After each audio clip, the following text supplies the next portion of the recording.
Hi everyone, welcome back to my channel. Today I'm going to be sharing with you my favorite designer fragrances for men for fall. But before we jump into the list, I want to say a couple things. First thing that I want to say is thank you guys so much for 3,000 subscribers. I cannot believe how quickly this channel is growing, and I owe it all to you guys, and I just want you guys to know that I really appreciate every single one of you. It means so much to me, and I'm just so excited to keep filming and to see, where this channel goes. So that's the first thing that I wanted to say. And the second thing, which is very silly that I'm mentioning this at all, I already know, but I just wanted to put it out there. I'm only gonna put it out there once. I've been getting a lot of comments recently, which is the only reason why I'm bringing this up, because it's been commented a handful, like more than a handful of times.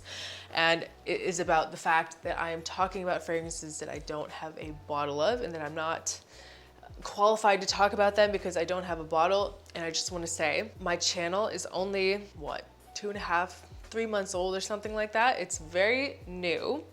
And I live somewhere where it's summer year round, and I'm a woman. So yes, I don't really have a ton of male fragrances. I am growing, my collection is growing. I have probably 10x the amount of bottles that I had just 3 months ago. Spending a lot of money.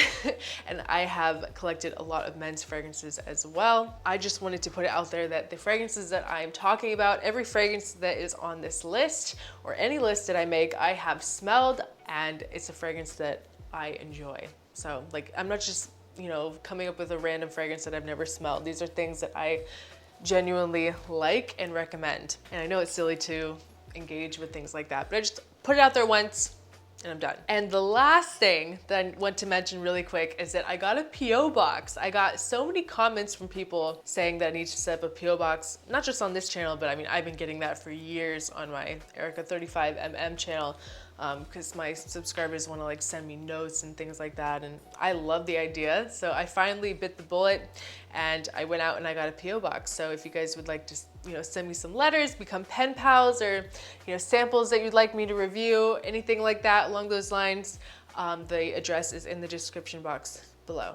I really look forward to hearing back from you guys. So anyway, let's get into the video. The first one, Viktor and Rolf Spicebomb Extreme. And I actually have a bottle of this, but I'm not going to bring it out because I don't have any of the other bottles, and I think it'd just be silly to have like one bottle and not show the rest. In terms of Spicebomb Extreme, it's one that I'm always praising. It's truly one of the best fragrances for the fall and winter. It lasts forever. It's a literal powerhouse. I can smell it on clothes for days, and it deserves all the hype that it gets. It is a truly 10 out of 10 male fragrance. Spicebomb Extreme, Viktor and Rolf. So the next one on this list is Armani Code Absolu. Honestly, it's probably one of my favorite fragrances on this list.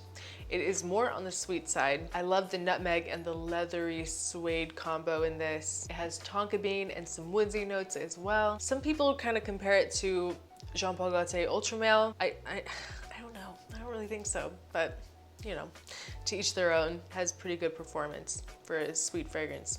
It's more of a vanilla-y kind of fragrance for men. Very beautiful, very sensual. And so the next one on the list is another one that I was completely blown away by. I have never thought to reach for this brand in the male section, but I decided to try it, and I really, really enjoyed it.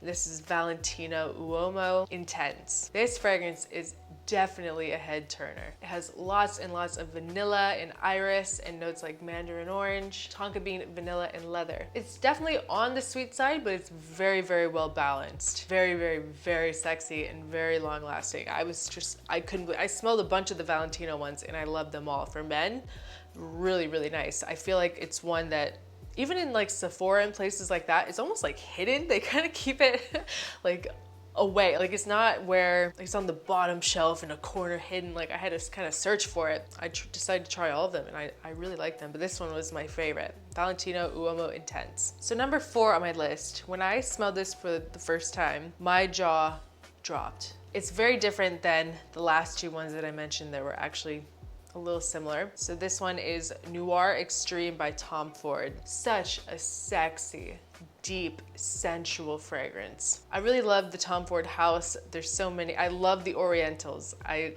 Gourmands and Orientals, right up my alley. I love, love, love spicier, deeper, sensual scent on a man. And this fragrance was actually said to smell exactly like an Indian dessert called kulfi.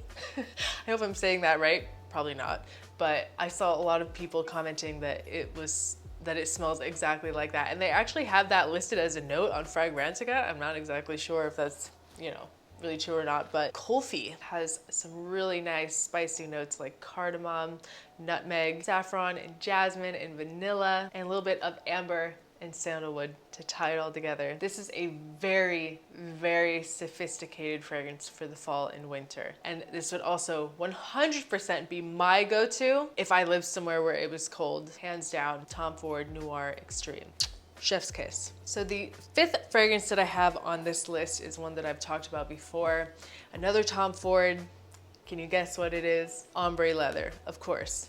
Sexy cowboy in a bottle. It's leathery, slightly animalic, and it has a very nice jasmine note, a little bit of floral to kind of pick it up and make it more of a everyday kind of scent. I definitely think it's one of the most wearable, non-offensive, versatile leather scents on the market today in the designer world. And the last one on my list of designer fall fragrances for men is by Maison Margiela Jazz Club, part of the Replica line. This one is definitely a little bit on the lighter side. This is an eau de toilette. The whole Replica line is all eau de toilette. This is a very sexy, boozy tobacco fragrance. Just picture a very upscale, classy jazz club in like the 20s in New York City, and that is exactly what it smells like. I really do appreciate the Replica line. I have one in my collection as well, and there's many that I really love in the line. I really love how they completely accomplish, you know, the mission. The Replica is supposed to be nostalgic, take you back to a time and place, and I think that they, you know, hit the nail on the head with it. I think it's just perfect. It definitely reminds you of a nice jazz club. This one has pink pepper, neroli, lemon, rum, and java vetiver. Has tobacco leaf and a vanilla bean note. And I think that this is definitely a crowd favorite, and I could be mistaken, but I'm pretty sure because this is the one that I hear everyone talking about. I think that this is the #1 seller in the Replica line, and for good reason. It's really, really very sophisticated, very nice, and very enjoyable. So definitely try it out. Go out and get your nose on all these fragrances that I recommended. Leave a comment below what your favorite fragrance for the fall is. I would love to hear from you. And thank you guys so much for watching. I'll see you next time. Bye.